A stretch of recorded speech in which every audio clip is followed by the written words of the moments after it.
الحمد لله وكفى والصلاة والسلام على رسوله المصطفى. قدرمندو یو ورور پوښتنه کړې ده چې ما لمخه حیا یو فاحش فلم کتی په روژه کې، نو بیا عذر راته پیښ شه چې انزال شوم، نو روژه مې ماته ده او که نه؟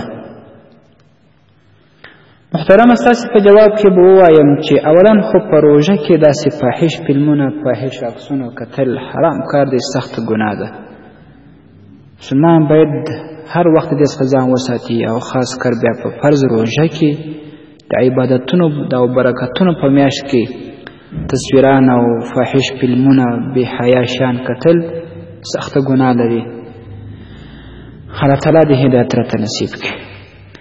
او د مسلې جواب دا دی وروره چې روژه خو نه ماتېږي. بعضې فقهای کرام لیکي چې احتیاطاً دې قضایي راوړي، احتیاطاً دې قضایي راوړي.